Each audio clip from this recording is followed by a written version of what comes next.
here's the thing again, opening the program, Keith Lee's celebratory interview. And I said he looks like the Hulk, and talks like fucking Fraser Crane. Somebody else said, no, you should have said he looks like the Hulk and talks like Bruce Banner. But during this interview, my mind wandered.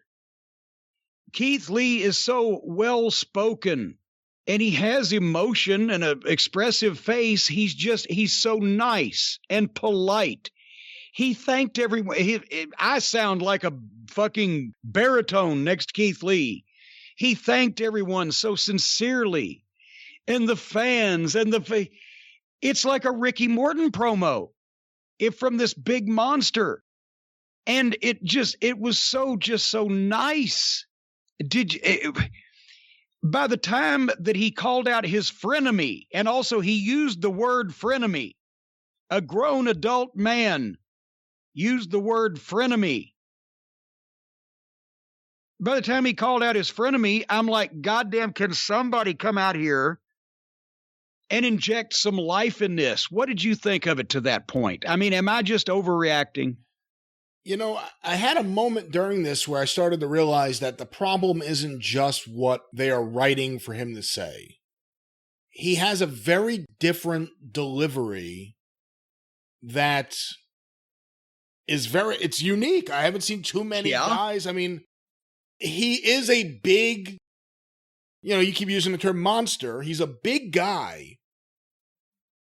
But when I say monster, I don't want people to think that they're not up on the wrestling terminology and every monster has to be Undertaker or Kane or whatever. But I'm a big guy, a football player, a tough guy, a giant 300-something pound guy monster. Go ahead. But he has a very weird energy on the mic. And that's a good way to say that. And I've never seen him lose it. It's like one thing if Reese or Bowden's standing there with a microphone and saying, you're going to be in New Orleans this week, and you don't really have a blood feud going, you could say, oh, I can't wait to get there, and I'm going to do this and that. But every now and then you just want to hear, I'm going to fuck you up. I'm sick of you. Yes. I'm going to get you in the ring and kick your ass. There's never any of that with Keith Lee, and part of it is it feels like he's reciting lines. Now, obviously, what he said about Killer Tim Brooks came from him. Yes. But it was still nice. Yeah, he's a very nice big guy. I'm trying to think of too many other comparisons in wrestling history to that. He seems very nice. Mighty Igor. Maybe, but does he ever fucking lose it? But anyway, did Ray Candy ever do a fired up promo when he was a young babyface? When he was a young babyface? Yes, still, yeah. He had that voice like that, but he said, "I'm gonna get you." But Keith Lee, in all respect to Ray Candy, Keith Lee blows away anything that Ray Candy ever thought about being able to do in the wrestling ring. But I understand where you're going. But that's the thing. Keith Lee is fantastic in the ring. I'm a really big fan of his. But I haven't liked the promos at all. And that's when he called out Dijakovic, I'm like, okay, and then the first thing Dijakovic does is tell him how proud he is of him. And here is what I wrote in capital letters. Does anybody hate anybody anymore? That is what is wrong with both of these programs, and to a greater extent, every other program. I don't believe anybody hates anybody anymore. They're not legitimately mad at anybody. No prick wants to legitimately fuck somebody out of something. No good guy wants to legitimately get even for some way he's been fucked around. Nobody wants to take somebody's woman or their fucking money or break their leg on purpose to fucking mentally mind fuck them and teach them a lesson, or to get over as a fucking monster or a crippler or a goddamn badass or whatever the fuck. There is no legitimate fucking emotion except for all the guys telling each other how much they love each other and how much they love being able to perform together. And I wrote, Keith Lee was so verbose and flowery here, I began to hate him. And he challenged Dijakovic to a match based on how much their previous rivalry meant to him. I have such great memories of how you tested me with your competition that so the double champion demands his first match against a friend of his that he had a friendly, great competition with, instead of somebody coming out and saying, hey, I want what you got. And they wanted to do it tonight. And then after Dijakovic agreed to it, they both smiled at each other and fist bumped. They would have shaken hands and hugged, but Keith Lee was holding both the belts. And I wrote in capital letters, can somebody just break somebody's leg on purpose?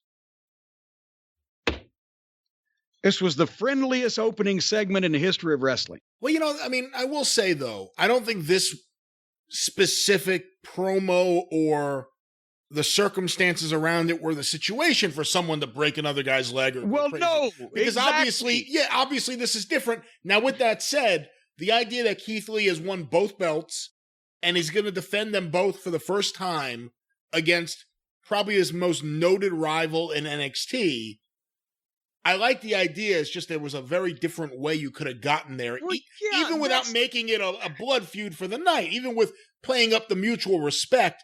There was a different way you could have gotten there that I think would have been more effective. Remember the comedic exaggeration for effect part of the program. Yeah, no, they didn't have to break his fucking leg, but goddamn, it was the nicest opening segment, the friendliest challenge asked and answered. What conflict? Besides, now, they didn't even tease that one of them might turn and stab the other one in the back. So why do I want to see this now? It might have been a good match if they were mad at each other, but now they're friendly. I don't fucking know. Anyway. And again, I'm not justifying this, but why you want to see it is because they've had classic matches in the past. And I'm not saying that's a good reason, but that's all it is. It's just, we've had great matches in the past. Let's do it again tonight. Yeah. You root for one guy or the other, but there's no point to caring too much about the match. Yeah. Anyway. But then we get the double title match in the middle of the program. Keith Lee and Dominik Dijakovic. And I wrote that there had never been a worse build to a match, but both these guys are good. So let's see what the fuck's going to go on, right?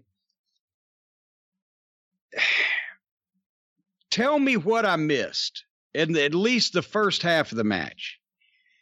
They did some shit. They shook hands, and Keith Lee pulled him into a headlock. And I'm thinking, well, who's the heel going to be? And then later on, they shook hands again, and Dijakovic chopped him. And I'm like, okay, he gave it back to him. And then Dijakovic, Keith Lee chopped Dijakovic down, just hit him with a chop. And he takes a nice hard bump, and Keith Lee just turns around and walks to the far turnbuckle and starts climbing up like he's going to do a moonsault on this guy. Like one chop put this extreme rival that he's had down long enough that he can walk over to the far corner and climb up to the top rope and do a moonsault off. Is that what you saw? I guess.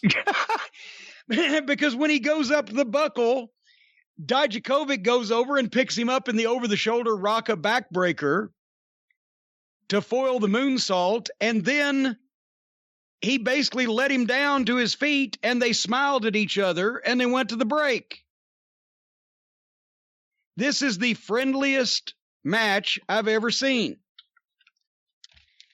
They came back from the break in a hold. Dijakovic had stopped Keith Lee, and they were laying their shit in when they would hit each other, and their moves looked good. It was so slow and so friendly. And then they started trading some bigger moves, and they did them all well, and it got more serious, but it didn't necessarily get more exciting. And then Dijakovic hit a big fucking kick that looked great, and Keith Lee was selling, but then Keith Lee hit a one-arm press slam that looked great, and then picked him up and did a DVD into a jackhammer, 1, 2, 3, which was a beautiful finish. As a matter, Keith Lee has several things that should always be a finish, and nobody should ever kick out of them. And with this fucking thing he just did, that should be a fucking King Kong Bundy 5 count. Because it looked fantastic. But and then after the match, they shook hands and hugged and I believe kissed a cheek. Did that match ever get fucking going? And then they called it an instant classic later on. Did you ever get into this fucking thing? Or did they ever quit fucking smooching each other long enough for you to? I thought it was all right, but it lost all the energy of the previous matches because of the promo that set it up at the beginning of the show. And then there was no dire need for Keith. I don't know. It didn't seem like it had the urgency of the previous matches. And like you said, I mean, you know, after the match, they're celebrating, but it was almost like that feeling during the match. I mean, did anyone not think Keith Lee was going to win? Well, I just hoped somebody'd get mad.